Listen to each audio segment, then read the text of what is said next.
Hello, do I have a special video for you? This is Just Two Films Series now, and look, in September, I went to Toronto International Film Festival. Wasn't my first time there, but it was my first time being media accredited, which I am very thankful for. But it is January, and there's so many films that I was unable to cover on the channel. Of course, I covered every one of these on my letterbox, which my name on letterbox is Just Too Good.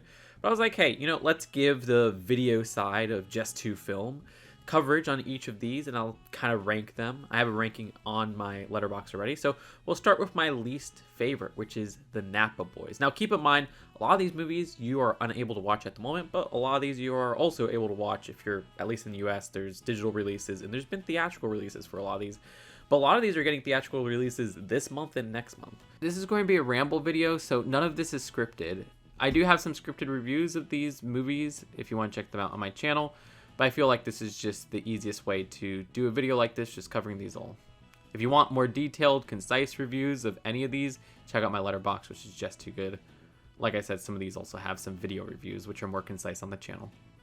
Napa Boys, I can't really say when the theatrical release is going to be in the United States. It says somewhere in 2026. This is a very strange movie. It was a Midnight Madness movie, so of course it's going to be a little bit weird. But basically, I saw this pitched as, like, the direct-to-DVD sequels or spin-off sequels to American Pie, where they kind of take the same formula but apply it with a new group of characters where, like, one character returns. This idea is like if Sideways, the film with Paul Giamatti, got a direct-to-DVD sequel from the 2000s. So it has this very 2000s, like, raunchy humor style that you would see in, like, one of the American Pie movies. And that's a really fun concept. Unfortunately, I think it just kind of did that, where it's like, okay, yeah, this is replicating that humor style, which never really connected with me after I got past the age of 18, because I did like the American Pie series when I was a teenager. And that's about it. I kind of wanted something a little bit more here. It didn't really do anything interesting visually. Again, it had that type of humor where it's like, okay, that's kind of funny that they're doing that type of humor in 2025, but it's just like, okay, yeah, I get it. They're doing that type of humor in 2025, and there wasn't any surprises here. Unfortunately, I ended up giving it, like a 4 out of 10? Yeah, 4 out of 10, or a 2 out of 5. Okay, next up, this is a controversial one. This is an unpopular opinion. Arco. Now, I saw this because I was always interested in seeing this movie, but I couldn't fit it into my schedule, and then I was like, oh, shoot, there's a perfect time I could fit it into my schedule. And this is an animated movie that a lot of people are going to say will be nominated for Best Animated Feature at the Oscars, I guess we'll find out later this month, actually. Is it this Thursday? It might be this Thursday for them announcing the nominations. And a lot of people were saying this is very Ghibli-esque. I'll be honest, this one didn't really connect with me. I didn't like the art style. The art style, I don't know, the faces looked kind of strange and not really in like an artful way or anything. It just kind of looked like a strange design that didn't really work aesthetically. And the story was very subpar for me. It felt at some points convoluted. At some points, like for the bulk of the movie, it felt very watered down and simple and childish. But yeah, by the end I was like, wait, what exactly is going on? The humor didn't work for me. Now, part of the problem is probably because I went to the screening and I didn't know it was going to be dubbed. I thought it was going to be subbed, but they said it was going to be subbed, with subtitles in the program, and it ended up being the dubbed version. And the voice acting for the dubbed version was not great. Like, Will Ferrell does a voice, and it's, like, kind of annoying. And I think it was the main voice actress, which I forget who it was. Let's see. Do they have it here? They don't have the English voice, so let me see. I have to trim this one down a bit. Oh, there you go. I think America Ferrera was the mom's voice, and she wasn't really doing a great job either. Like, voice acting there, the voice acting for the kid, unfortunately wasn't great. So yeah, I didn't see it in the most ideal way. Maybe the, original language version's a little bit better, but I still don't think I would connect to it for that story. The characters weren't very interesting, and the art style is just not really there. Sometimes there's some beautiful backgrounds The animation isn't even like innovative or anything in that regard. Like, it doesn't really do much for animation. This could have been something that's just live action. So yeah, not really a fan of this one. Mirrors number 3. Now, I saw this because I freaking love Christian Petzold. A Fire is my favorite movie from him, but I've seen like most of his movies. Like, his TV stuff is really good, kind of underrated. But his more popular ones, like Phoenix, is really good. I like Transit a lot. Jericho is probably my second favorite from him. That one's awesome. Underrated one. So I was really excited to see what his new movie is. But this ended up being like my least favorite from him, which is kind of unfortunate. I mean, I don't like giving plots, so that's why you haven't really heard much plot details for these movies, because I like going into movies blind and kind of knowing, okay, who is behind the film. You know, I like seeing the directors, the writers, and stuff like that. But if you want to get a little bit of a plot, it's a little bit spoilery right here, but it says, after a car crash kills her boyfriend, piano student Laura is taken in by Betty, who witnessed the accident. So that's all I'll say there. And that's straight from the IMDb description. But yeah, I like his visual style is, I guess, like a Michael Haneke, you know, that naturalistic style that has these cold interiors. But Petzold has a lot of great, like, I guess, outdoor shots, and he's great with working with nature and stuff like that. And you do get some really nice shots outside, and with this very small town that they capture. I mean, it's really like a 2-location movie, to be honest.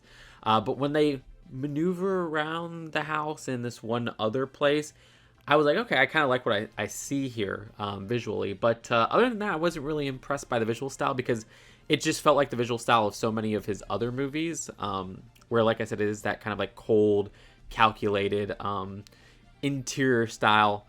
And I wasn't really impressed in that regard. It didn't really do anything that blew my mind there. And then the worst part was really, I just felt like the story was so slow, which is totally fine, but there was nothing with the characters, and it just was an 86-minute movie that felt like it was 2 hours. I didn't connect with much here. So yeah, that was quite unfortunate. Ballad of a Small Player. This is the latest movie by Edward Berger, who did Conclave, who did All Quiet on the Western Front. And I didn't like either of those 2 movies.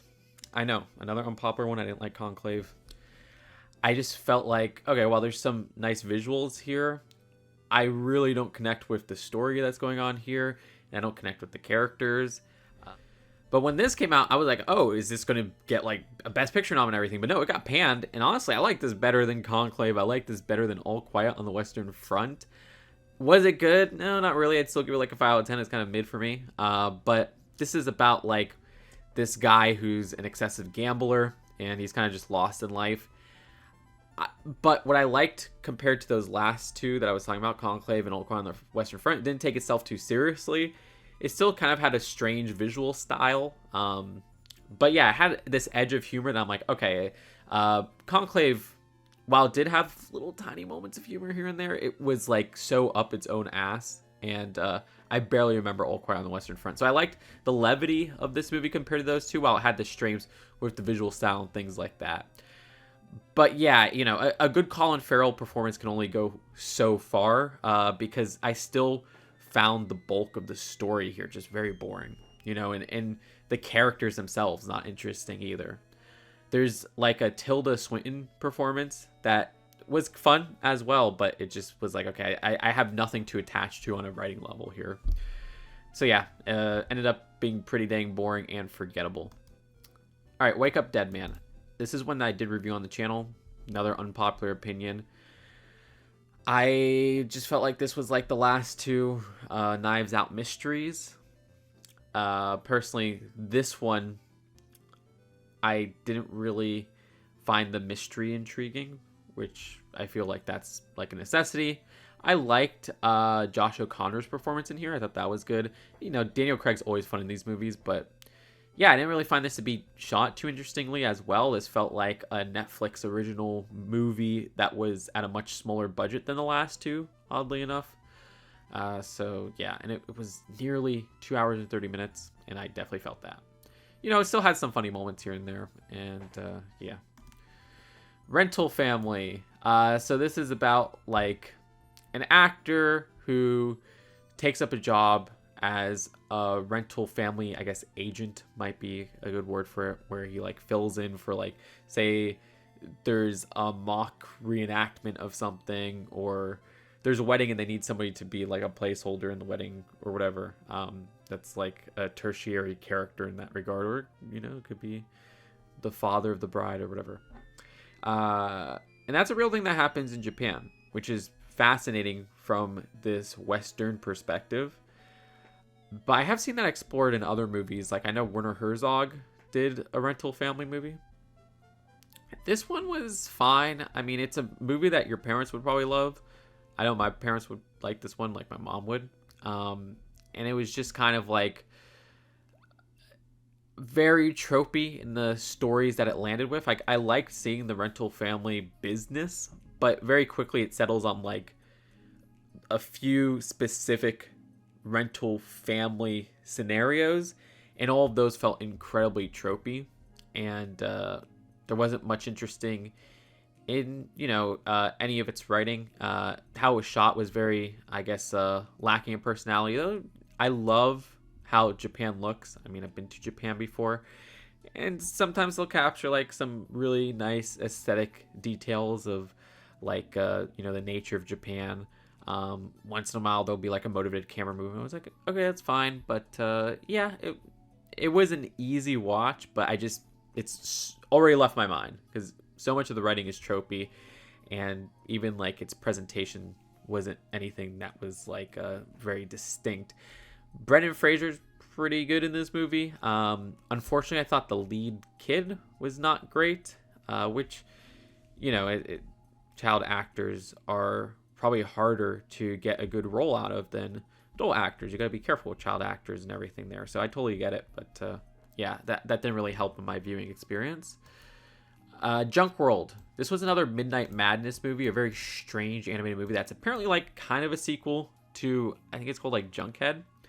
And this was fun. At some points it was just kind of like, okay, I'm not really finding the humor in this, even though it's trying to be funny. It's trying to be like insane, but I'm not really connecting to what's on screen. But there were, I would say, as it went on, it got much more interesting. Like I started out with those feelings, but yeah, I liked what this turned into.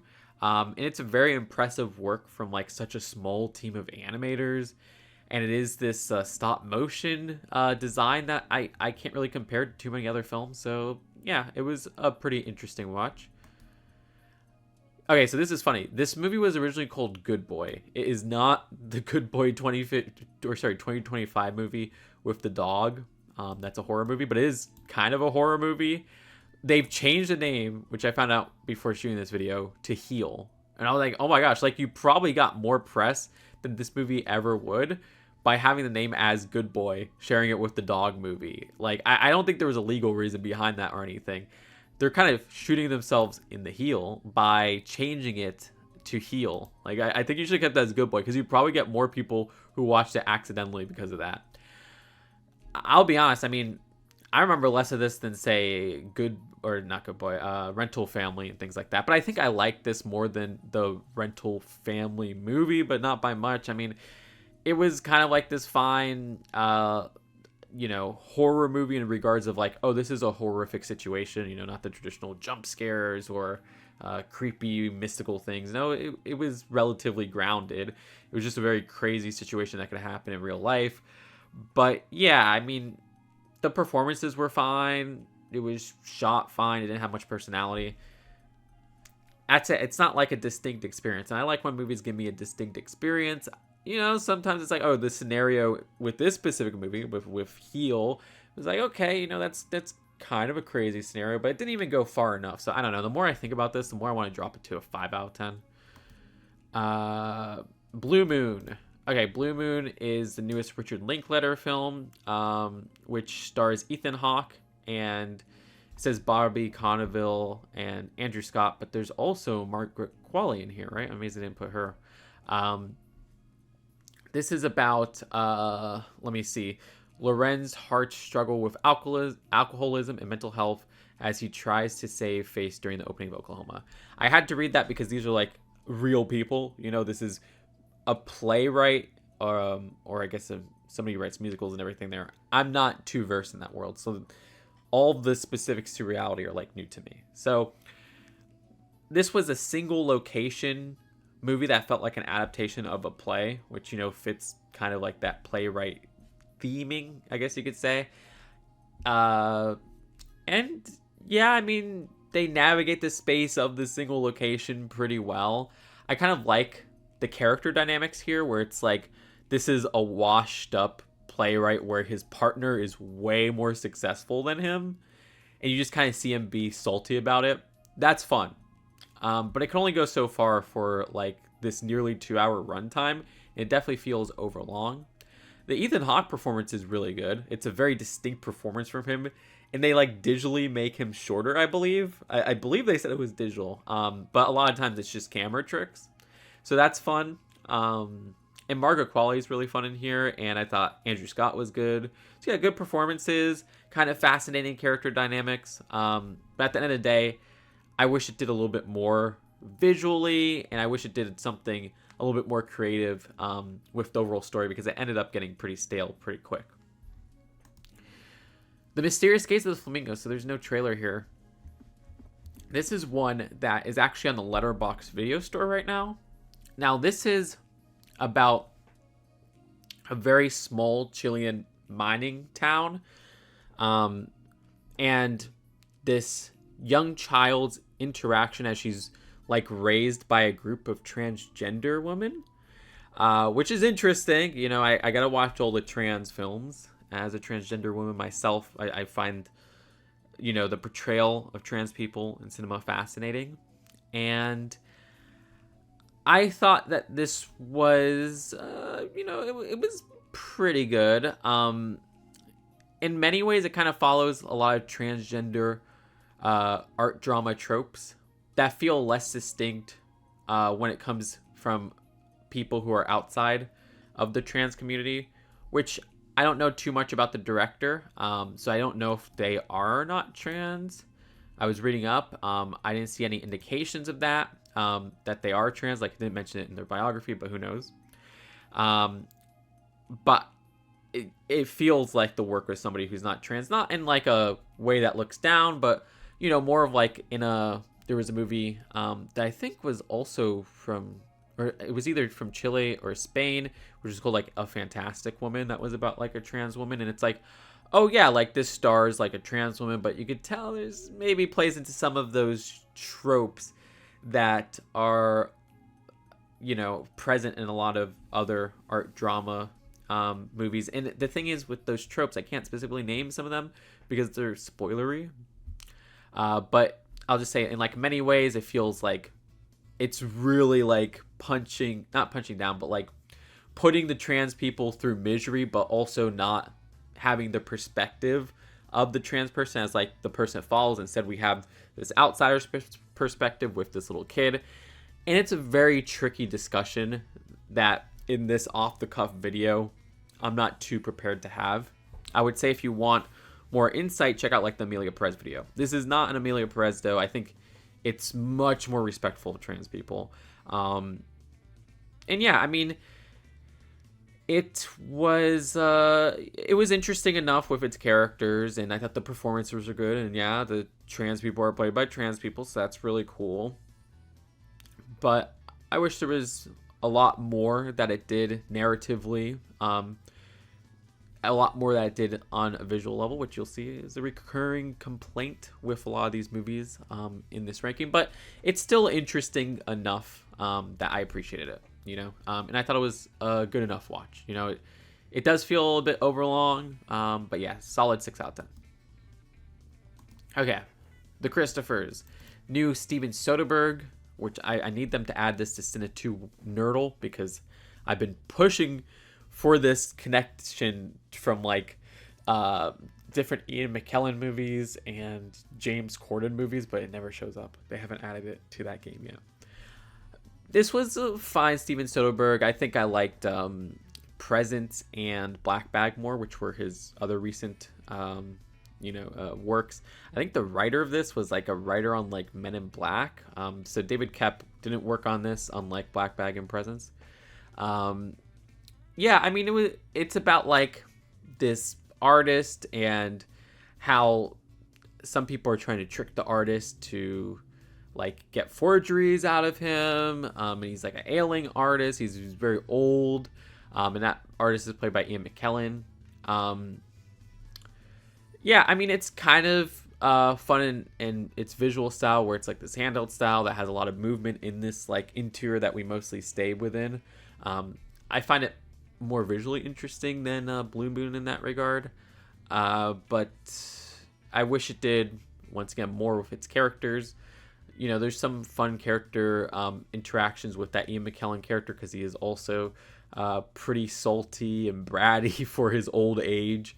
He just rambles on, but it kind of gets old at a certain point where it's like, okay, this guy could just shut up. Like, I kind of want to move on from this idea and see what else this film has to offer, and it doesn't really pull too many more punches after that. Michaela Cole is an interesting performance. She's like pretty like autistic in here. Like, I was like, okay, this is just like an autistic coded character, but I don't know if I'm just making up excuses for what was a strange performance. Not that if you're autistic, you're strange. I am most likely autistic, but you get what I mean. And there's James Corden in here, which was a very strange appearance by him, but he was fine. The woman from Baby Reindeer was here, which was really cool to see her pop up. But yeah, I don't remember a lot of it, honestly, which goes to show that, yeah, it's a 6 out of 10. It was still above average, but it's not anything that I'll be rewatching. Frankenstein, we did a full review of Frankenstein on this channel. And yeah, Guillermo del Toro, which I can never say his name right, and people in the comments will correct me. It stars Oscar Isaac, Jacob Elordi, Mia Goth, Christoph Waltz. I was not into this for the first half, especially when it started out. I'm like, this is like an action movie. Like, what are we doing here? And then when we were trying to get into like Frankenstein's backstory and everything there, I wasn't really like interested in like the child performances or the story there, which was very tropey. But it pulled me in when we got to like the older Oscar Isaac Frankenstein. And kind of his story there and his interactions with Mia Goth. But I really liked it when it became Frankenstein's story, even if there were details that didn't really make sense. Visually, I was feeling like this was lacking on its practical effects, which looked very cheap, which I love practical effects, but some of them just felt like Spirit of Halloween decorations. I don't know. Honestly, this is higher on the list than I would rank it now. I would probably put it like before Blue Moon, I would say. I think I like Blue Moon more than it. The more I think about Frankenstein, the less I like it, but it was still pretty good. 6 out of 10. Left-Handed Girl. So this is co-written by Sean Baker, but it is directed, I believe, by his wife and written by his wife as well, who he previously worked with on Takeout, which was like, was it his first? No, it was like his second movie. I think it has a Criterion release. Wasn't a fan of Takeout. I liked Left-Handed Girl more. And this is about, as it says, a single mother and her $2 relocate to Pi, and kind of how they struggle in the capitalist system, the capitalist grind. And I liked the family dynamic, and I thought like even the child actor was really good. And the mom was good, the older sister was good, but it's rare that we get a good child performance, so that's cool. And I thought it was shot very interestingly, because it's like shot on like iPhone or something, which I love when stuff is shot on iPhone. And we got Tangerine, which was shot on iPhone from Sean Baker. But it took a bit for me to get into the story, where I'm just like, okay, like this is very slice of life, but I'm failing to get too much from the character dynamics, the family dynamics, and they're really like bouncing between like these three stories. to a point where it was hard for me to like land on one. But as it went on, I connected more and more, and I liked some of the humor. There's a really funny part with an animal in here, and I really liked how it ended. I thought that was good. One thing that really annoyed me though is the score. There's a main theme that they really only use for like the first half, maybe even just the first act, and it is one of the most annoying, unfitting like musical score tracks that I've heard in a movie that's pretty decent. Like, it was getting on my nerves, and it legitimately probably made me go from, okay, yeah, this is a 6 and not like a 7 out of 10. And they use it at the end, and I was like, okay, it's used fine at the end, but dang, in that first act, it was just grating. It was straight up grating. I hated that little musical track. And then the rest of the like soundtrack score, it wasn't memorable, but it was like fine. So I don't know. Follies. So this was like this is a Quebec film, and you'll get a lot of like French Canadian movies at the festival, which have much smaller releases. Who knows when this will hit America? But this is about like a long together married couple who open their relationship, and it's a sex comedy, so it's pretty vulgar. There's just like graphic nudity and sex in this movie, so there's your warning. But yeah, I thought this started out really funny. Like I also loved like I think it was like a 16 millimeter design from my memory. I really loved how this looked. Like, it was shot like it felt like a 70s film visually, and it was funny. And dang, did they put the main actor, who I think like also directed this. Yeah, the main actor directed this and co-wrote it. They put him through hell. Like, he put himself through hell. He put himself like on display on the screen, like in very vulnerable ways, which I thought was awesome. And it was like a 7 for a lot of this movie, and I was like, oh, this is awesome. But it just kept kind of going on, and it got very repetitive by like the third act, and I was like, dang it, like this was really awesome for those first 2, or maybe even just the first half, because I think I started to feel that like towards this latter half of the second act, and it got repetitive, and it was like, okay. And then like it kind of ended in a way that I was like, yeah, that doesn't really feel satisfying, and that wasn't really like an interesting way to end it. So unfortunately, it didn't stick the landing, but it was still like interesting enough, and like I said, really strong like first act, and I liked a lot of the second act. And consistently the 2 lead performances are great, and also like there were child performances which were very brief, but I thought, oh yeah, those are like convincing children. Like, they did a good job. So yeah, and I also like the soundtrack here. Like, I don't remember if there was even a score, but there was like some really fun, like very old songs, like 20 songs or something like that were just used very well in here. But yeah, I think there was even like some representation there, like some non-binary people or something, I think, like on their like dating app or whatever. Anyways, Dead Man's Wire. This is one that literally I think came out this week in theaters, at least in the United States. New Gus Van Sant movie. I would probably actually put this under Follies. I definitely got to rearrange this list. But yeah, this stars Bill Skarsgård. And it's based off real people. So it says February 8th, 1977, Tony Charistis entered the office of Richard Hull. And basically there's a hostage situation where if Richard Hull moves, he gets his head blown off. So it's tense in that regard, which I think that tension was really well for the first act, but it just kind of settled in a way that was like, okay, yeah, this is less interesting as it went on. I don't remember a lot of this movie already. I thought it was kind of cool how they blended like some like different cameras that you would see in newsreels at the time. I like the soundtrack where they use some time appropriate tracks. It's had some convincing set design and things like that. Good role from Bill Skarsgård. But yeah, a lot of this has unfortunately left my brain. I do know it used the song from Sentimental Value. Like, literally the ending song of Sentimental Value used in here. And I was like, that's kind of funny because I think I saw Sentimental Value first. But yeah, this would be lower. I would probably even put this lower than Left-Handed Girl. So yeah, next is canceled the Paula Dean story. Yeah, this is okay. So this is about like first off, the title is awesome. Canceled the Paula Dean story. I mean, I had to watch this, you know.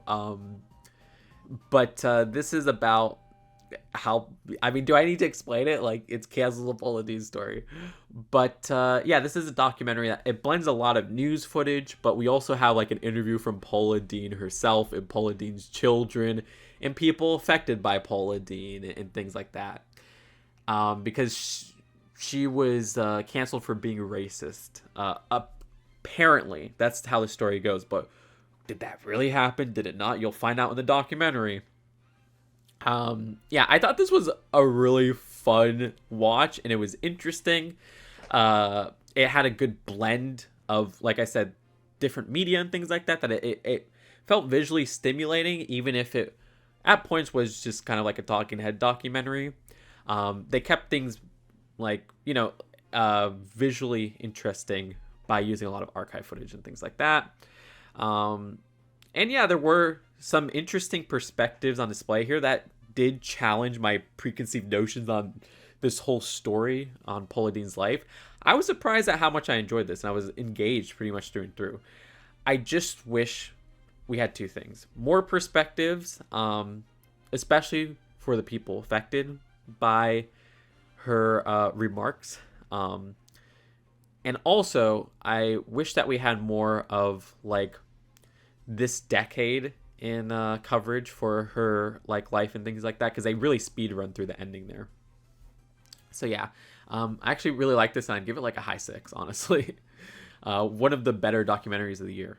The Testament of Ann Lee. So this is one I kind of wanted to do like a separate video for, because I don't see too much coverage of this, and this is releasing in theaters next week, I believe. But yeah, this is the new film from Mona Fastfold and her husband Brady Corbet, whatever, Funny Games guy, Assignment Killer guy, Mysterious Skin guy, Brutalist director, which they're a married couple who write all of their movies together, but then like one of them directs. So this is Mona Fastfold's direction this time around, instead of like Brutalist was like Brady's directed movie last year. And we had like The World to Come from Mona Fastfold, which I like that better than this movie. So this is about like what a lot of people would say was like one of the earliest feminists in America. And yeah, it looks very beautiful, like The World to Come, in a way where it's like, oh wow, this is shot really interestingly, like just to capture like the natural setting of the time. Very convincing set design, like The World to Come. There aren't any distinct shots that stick out in my mind, though, unfortunately. And the script just wasn't there for me. Like, it was very dense, and they even used narration, and it's delivering a lot of information on you, but I was like not really connecting to any of the story or characters from the start. I didn't latch on to anybody. There's good performances. There's very convincing performances. Amanda Seyfried does a good job. Louis Pullman does a good job. Onward and upward. But yeah, I just was like kind of checked out on this story, and I was like, oh, that looks pretty. Oh yeah, that looks pretty. It's a musical, and I don't remember any of the music, so none of the music stuck with me either. So yeah, I wasn't really a fan of the writing here, but it was visually pretty, and there was good performances. So yeah, I didn't really connect with that one. Train Dreams. Yeah, this is like a period piece, early 20th century, with Joel Egerton at the star. Very pretty in how it captures, once again, the natural like landscapes here. This is about a railroad worker and logger, and yeah, it's very slice of life. It's very much a vibe film where it's just like, oh, this is this guy's life, and you're not going to expect anything like outrageous happening or anything. It's just like, okay, we're just capturing the vibes of this guy at the time, and yeah, you're in for the ride if it looks pretty. These are very realistic characters. So yeah, I thought it looked pretty. I thought the characters were very realistic, like I said, but I didn't have much to grasp on a narrative level. And yeah, I mean, there was definitely a part in the middle where I was like, oh, you know what, this is actually really emotionally touching, but I didn't get much else of emotional response throughout the whole movie. Thought the ending was pretty cool. I liked the ending. Yeah, I don't have much else to say here. So that was a 6 out of 10, strong 6 out of 10, but yeah. Mal and Kicks, newest movie by Chandler Levac. I don't know if I said her name right, but I loved, what was it called? I Like Movies. That's a movie by her. That movie is awesome, so I had to go see this because this is like her second movie. And while this wasn't as good as her debut, I thought this was a lot of fun. It's like, it says set in 2011, so it has a 2010s aesthetic, which I've got nostalgia for, but I really like the lead performance from Barbie Ferreira. I love her in, what was the movie called? It was, Bobby Trevino likes it. I don't even like that movie, but she's awesome in there, and she's awesome in here. She just has so much personality. She's a very easy to get behind character. And yeah, I thought her character in here was written very interestingly, and I like seeing her interact with stuff. None of the other characters really stuck with me, but she was awesome. It's great seeing her perform, and she's also very funny. And yeah, I thought this was shot standardly. It didn't really stand out in that regard, but it was serviceable. And yeah, the story felt realistic in many ways. Also pretty slice of life, but it's about moving to a new town and trying to get work as a writer of reviews and things like that. Haha, I could relate to that. But yeah, I mean, it was fun. It was funny. Did it really stick with me? Not too much, but yeah, I liked the Barbie lead role. And I thought this was better than Bobby Trevino. The Voice of Hind Rajab. This is by, I can't say her name right, but I love her movies so much. Four Daughters was one of my favorite movies of, what was that, like 2023, I think it was, which was like a hybrid documentary and narrative feature. And I love Beauty and the Dogs. And then I think she did The Man Who Sold His Skin, which was really good too.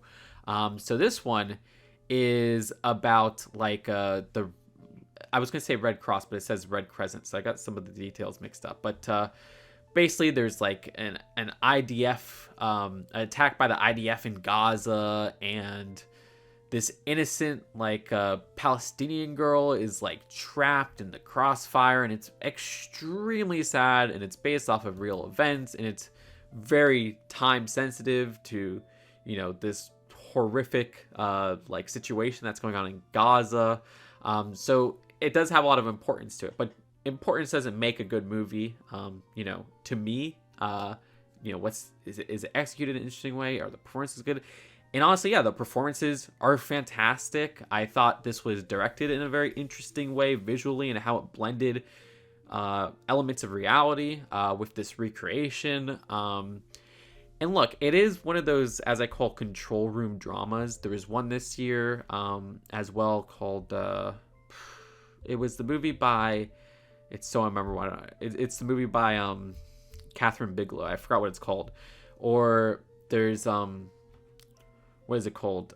September 5 from like last year. And like, I don't care for control room dramas. And this was actually like an interesting control room drama where, the director did all those unique twists on like blending reality with a recreation, like I said earlier, and actually like shot it in an interesting way, and it felt tense. It didn't feel like it was self-important or anything there. So I really liked all of that.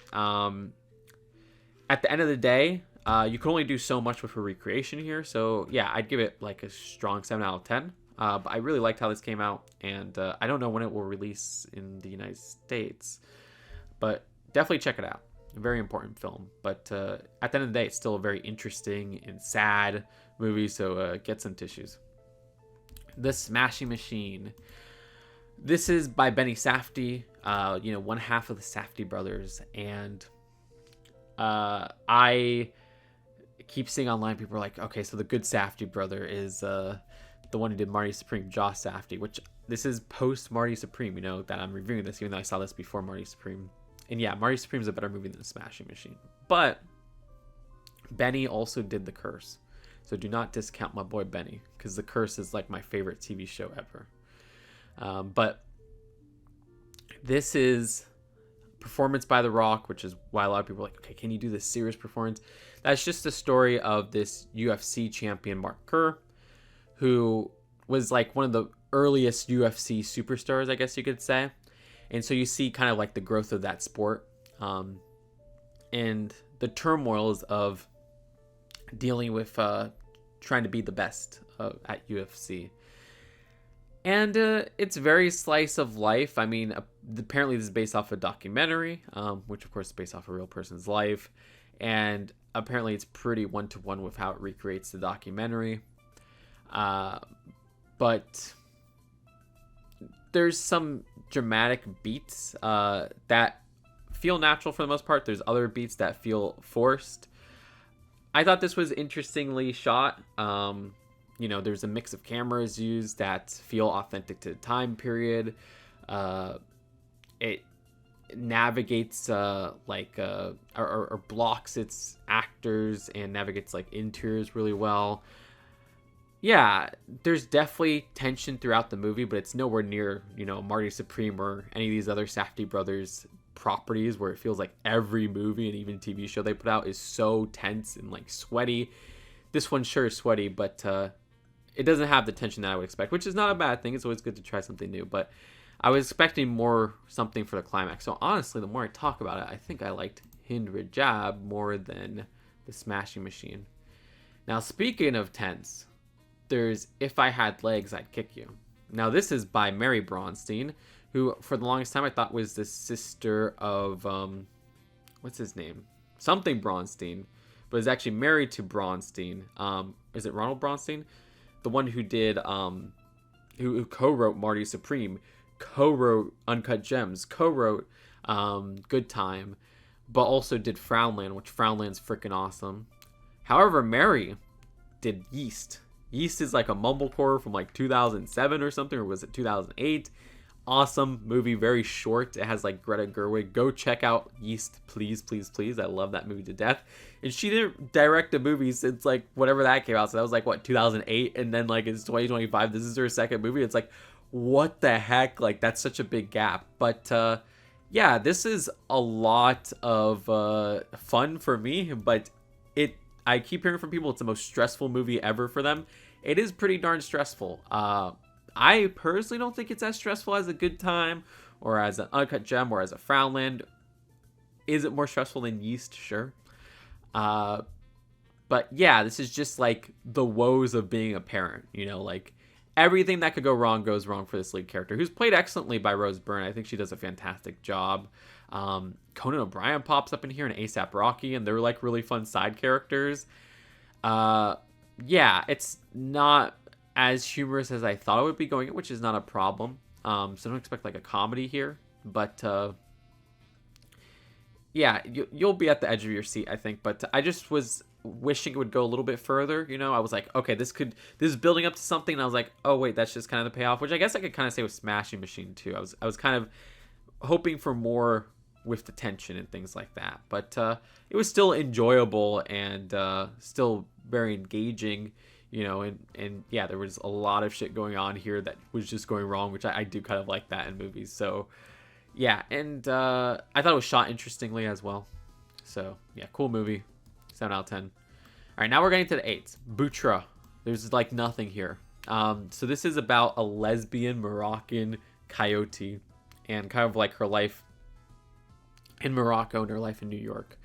And this also, it's way more fictionalized, or not fictionalized, but like recreation than say Hind Rajab, but it also blends elements of reality in here in cool ways. But this is a 3D animated movie, so it's CG animated. And here's the thing, the animation, and I say this in the best way possible, looks like it has like the lighting and kind of like the movements of like a 80s Pixar short, which I love the 80s Pixar shorts. Like, I have a niche for that. I like Res Dream, Knick Knack, Tin Toy, Andre and Wally B, those early 90 ones too. Like, I am so down for that style. And it doesn't feel like it's like, oh, this is like shittily animated. No, it just like has that like type of lighting and like character movement and stuff, which I have never seen done in like a movie. You know, like Toy Story 1 is like the closest we got to that. And that's like a totally different style than like those early Pixar shorts. So I love that. Also, straight up, this is a furry movie. Like it's literally furry. Like, you know, it's anthropomorphic animals. So yeah, it blends these two special interests I have in one movie. But it's also very queer. It's pretty graphic with sex. So there's your warning.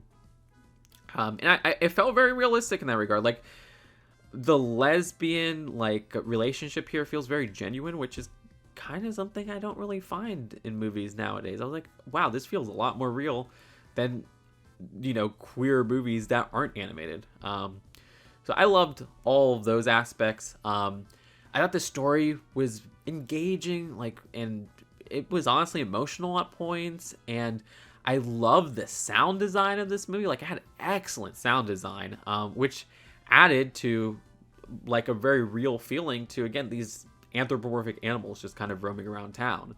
And like the character models are really well thought out for these animals, where it's like, oh yeah, like you could see like specific body parts move like as they talk and things like that. And there's some like, okay, I believe they don't have tails, because like, okay, that'd be too hard to animate, but like you never think about that.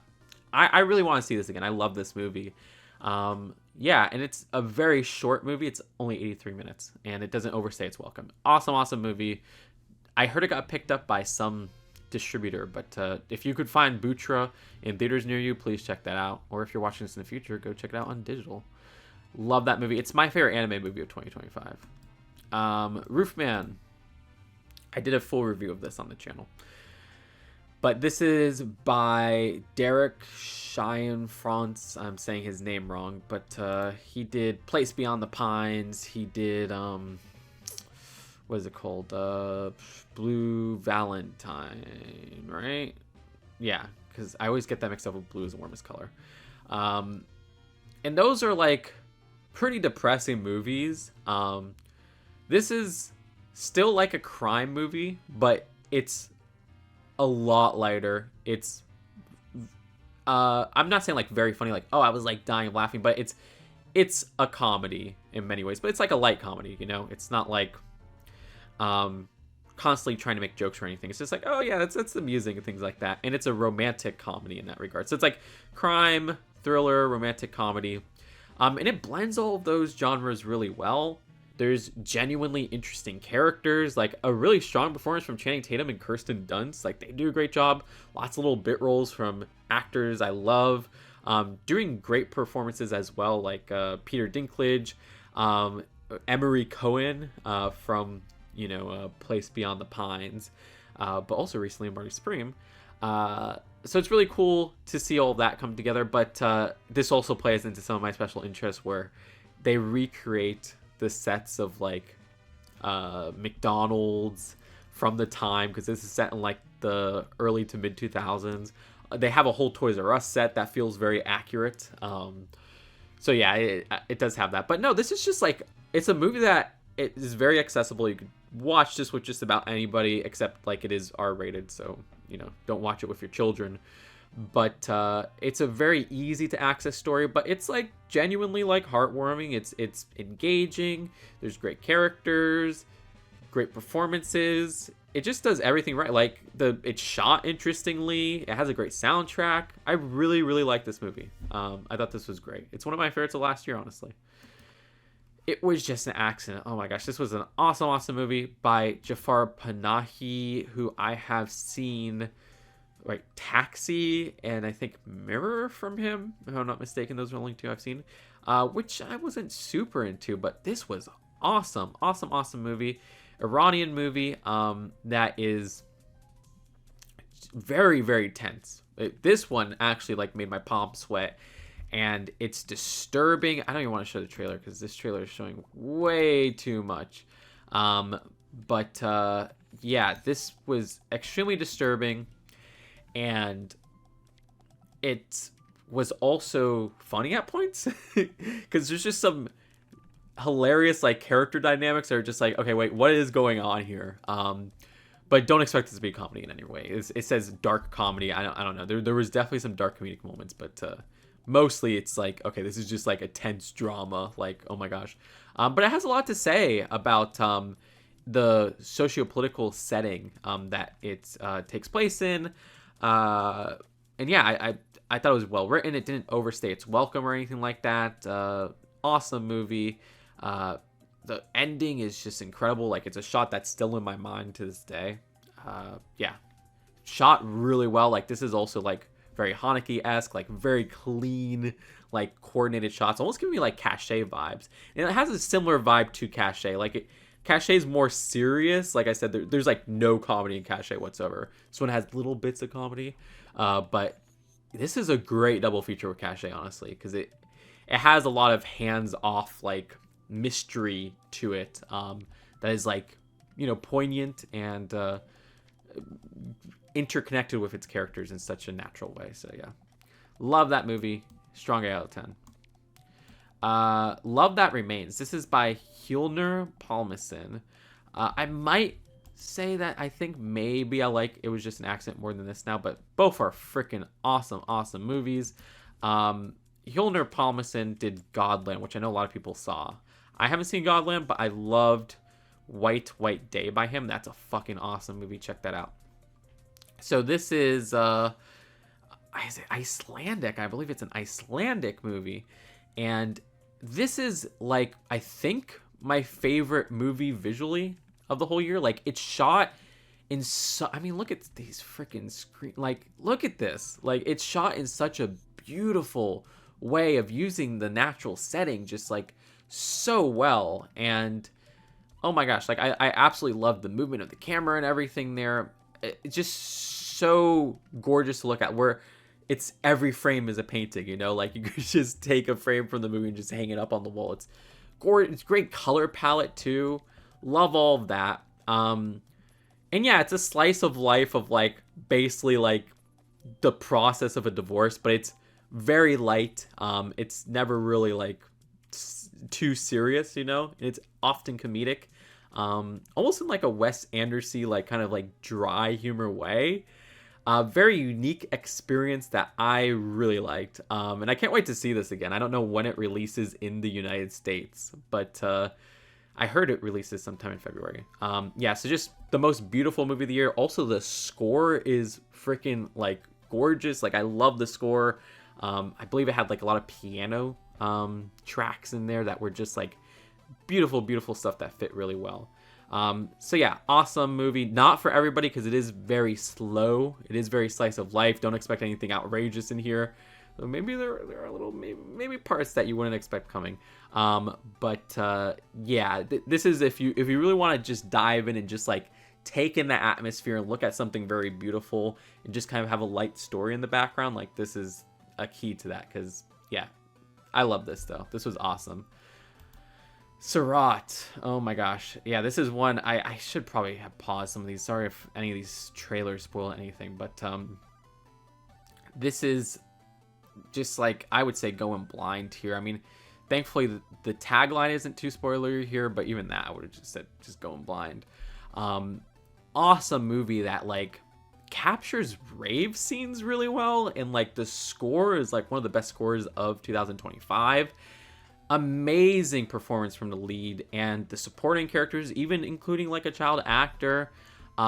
Extremely disturbing moments in here. Shot beautifully. Great use of these arid landscapes. I have very little complaints with this. It is like 2 hours long. Maybe some parts drag here and there, but I absolutely love this movie. This is like a top 5 movie of last year. It was fucking awesome. Came out of nowhere, and I'm so glad I saw it. Great sound design. Oh my gosh. But again, very disturbing. Sentimental value. So, latest movie by Joachim Trier, who I love. He's done some of my favorite movies like The Worst Person in the World and Oslo, August 31st. And this one is just kind of about like how art is made within like a family of artists and performers, and kind of like the family dynamic between them. You have Stellan Skarsgård and Renate Rin. I can't say her name. And we did a full review of this on my channel, by the way. So you can see the full review there. That's probably a lot more concise than this one. This is just an uncut ramble. And I thought this was like a beautiful film, not only visually, with some incredible set design, but also just like in what it's exploring and like what it says about like connections between like fathers and daughters, and between directors and actors. And I loved how this captured like a passage of time. I love the score of this movie. It also has some great licensed music. Yeah, best set design of 2025. Very powerful movie and emotionally moving. It genuinely made me tear up. But there's also like one joke in here that is very funny too, like my movie taste. So yeah, love this movie. Easy top 5 of the year. We did a full review if you want to check that out for more detail. All right, so my second favorite movie at Toronto International Film Festival, and by the way, sentimental value, high 8. This would be a high 9. And I did a full review on my channel, which I don't want to spoil too much from this trailer. It's No Other Choice by Park Chan-wook, who did Old Boy, who did The Handmaiden, which are 2 of my favorite movies of all time, and other great movies as well, like Thirst and like Decision to Leave, JSA. He's a master at his craft, and this is one of my favorites from him. It might be my 3rd favorite. I absolutely love this movie, and I rewatched it and it got better on rewatch. And this is just another very critical of capitalism movie. But basically, it's about a guy who really wants to get a job, and the lengths he'll go to get the job. And it's a dark comedy. It has disturbing moments for sure, but very funny movie. It has the best scene in any movie this year. You'll know it when you see it. It involves the music. Amazing performances all around, convincing performances of all ages, but like the lead performance is freaking amazing. There's also some fantastic supporting roles. Like for the Critics Association of Central Florida, I voted for like a lot of the cast in this movie because I was just like enamored with the cast in here. Visually, probably the second, or yeah, okay, maybe third, because I'm like one battle after another. Most beautiful movie of the year visually. Best edited movie of the year, because yeah, the pacing's great, but also like I love the scene transitions. Like PCW is amazing at the scene transitions. I always love that in his movies. Yeah, very little complaints here. It's a strong 9 out of 10. I love this movie to death. Awesome use of music. One of the best scores of the year, like this and the Love Left Behind. Or sorry, I keep saying Love Left Behind. Love That Remains. Amazing scores. Also one battle after another. Love this movie so much. Highly recommend it. It is in Korean. Finally, my favorite movie from the festival is Nirvana, the band, the show. I don't want to spoil that movie because there are spoilers here. Which, oh my gosh, I don't even want to show you the premise. Yeah, this is a amazing movie. I have not seen all of Nirvana, the band, the show, but that's a very funny show. This is better than everything I've seen from the show, even though the show's so worth a watch. This is a movie that blends reality with like scripted characters in like a Mega 64 type way, but not in a way where like I love Mega 64, but like, you know, this is better than like their show and stuff like that in their movies. This is like just the funniest movie I think I've seen in theaters. Like I was laughing from like start to finish, and I was dying of laughter. The best like crowd experience in a movie theater, like this and 100 of Beavers, which is like just peak. Just like so freaking funny. Like definitely my type of humor of just like awkward situations like involving like people, which, you know, not laughing at people's expense in any way, but it's like just, oh wow, like this is just like a strange scenario that these people put out, and like seeing people react to it and everything there. But also just genuinely funny bits. And there's like a central idea of what they do in this movie and what they mine from that idea that I've seen in other movies. It's just so worthwhile in this movie, and they parody that idea, and it's like it's peak. I love this movie to death. Funniest movie I've seen in a very long time, and the visual style is interesting because it is still like Matt Johnson's just like handheld pseudo documentary like visual style, where I think it's like Jared is the person who like shoots a lot of it. There's two camera people, and I forget the other one.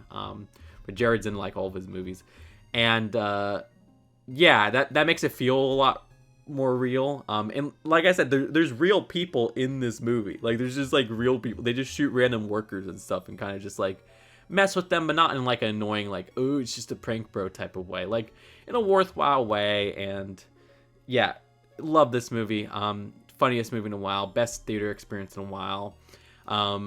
Never overstays its welcome. Very brisk. And honestly, there's emotionally worthwhile parts at the end, which I did not expect to say. Like, there's genuine parts that I was like, damn, like, that was pretty touching, you know? And it just, like, it takes into consideration, like, where they started and where they're at now. And I really love seeing that, because they started out just making videos online, you know? And seeing where they're at now and seeing how they cherish that growth, like, it was a beautiful movie in that regard. But yeah, I love the dynamic between Jay and Matt. Like, they're just hilarious. And just, like, the premise of the whole Nirvana, the band, the whatever, is just like these two friends are like they're unsuccessful like musicians that they just want to get a show at the the Rivoli, which is just like a random venue in Toronto. Like, it was near TIFF, and it's just like they'll do whatever they want. Like, they will go to whatever length to get to that, like Looney Tunes type shit, and it's just hilarious. I love this movie to death. If you've never seen the show, you could go watch it, but you could watch this without seeing the show. Please, when this is in theaters, go see it, because it's, again, like the funniest theater experience I've ever had. Like, it's just amazing in a crowd. High 9, love it to death. It's my second favorite movie of the year, besides what is it called? One Battle After Another. Love this to death. All right, finally, this is not my favorite of the year, but or favorite of the festival, but I saw this, and unfortunately, I fell asleep at the festival. There's actually another movie I totally forgot. Okay, I gotta add that too. So, not finally. Second to last, finally. I saw part of The Secret Agent, but I fell asleep for like 30 minutes, unfortunately. Because this was right, like, the movie, I had no time to sleep between, like, picking up my critic badge, and then this was a critic screening later after that, and I got no sleep before on the plane. I was working on, like, the Death Star video on the Lego channel or whatever, so yeah, that screwed me up. What I saw, I liked. There was some interesting sound. I remember sound design really stuck out to me. It was pretty interestingly visual, cool performances, but didn't really connect with the story. Didn't really like the ending too much. There's just that like chunk in like the second act that I missed that I can't properly rate this, unfortunately. I feel like because I saw the beginning and I saw a lot of the end, but there's that middle chunk, so I'm like, I don't know, I don't feel comfortable rating it. Would I rewatch it? I mean, if it gets nominated for Best Picture, yeah, I'll probably finish it, but I'm not rushing out to do it, so who knows. It was, what is that movie called? Wait, I'll find it. I'll be right back. That's it, Sound of Falling. This is a German movie that kind of has, like, a different timeline of, like, these women who lived in the house at, like, different times. So you got, like, 100 years ago, you got modern day, you got 50 years ago. And shot like a Haneke movie, you know, very naturalistic in style, lots of interiors, the tone of a Haneke movie where it's very dark, dark but realistic. But yeah, I fell asleep during like 20 minutes towards the end of this, which made me really sad. Because I was quite enjoying this. Like, it was sitting at like a 7 for a lot of it. The problem I had with the movie, though, was that there's these different timelines, and it was kind of hard to tell which timeline it was in, because they would keep jumping just like sporadically between like, okay, now it's this, you know, person. Now it's this person. Okay, now it's this person. I was like, wait, I'm kind of losing track of here. And it says 4 women in the description, so I guess there's 4 people. I thought there was like 5 or 6. So yeah, I kind of wish I got more of a hold on the timelines here. Disturbing for sure. Very frank with like its sexuality and stuff like that. Yeah, but I thought this was shot beautifully. It also has a song that they keep using in this movie that I freaking love. I fall in love with this song. I forgot the name of it, but it was one of my most played songs of last year. I love that song, and it's like the main song of this movie. I don't even want to say it because it's kind of like a spoiler, so whatever, you'll have to experience this movie. But I think it's on Mubi now. If not, it's going to be on Mubi soon, because it's like acquired by Mubi. But yeah, just visually beautiful and everything like that. So I think that is it for my TIFF ranking. So that was a total of 30 films, but there was 2 that I didn't finish. Best movie, Nirvana the Band Show, but close second, no other choice. So many great movies, and I'm very grateful to have been invited to TIFF as a critic. And I can't wait to go next year. Like, I love this festival so much. And when I say next year, that's actually this year. That is in 8 months. It's coming closer than I thought. But yeah, if you have the chance to go to TIFF, definitely go. It's my favorite film festival, and they have some great movies there. Though getting the tickets is a pain in the ass. Let me know what you think of these movies in the comments below if you've seen any. Let me know if you like this ramble style or if you would rather me have more scripted stuff. I don't know. I just really want to get this out, and I kept delaying this video. So yeah, I guess this was the best format for me to get it back. Check out my letterbox, which is just too good, Sarah Janelle. Subscribe here for more movie videos. Sorry they haven't been as consistent in uploads. I'll be at Sundance soon, and I'm just probably going to do some off-the-cuff reviews there. So those will be a lot more consistent. So you'll start seeing some activity soon. I don't want to pull this again where I do individual reviews, but then there's a large chunk of movies that I missed. Anyways, I'll see you later. I'm just rambling at this point. Peace out. Bye.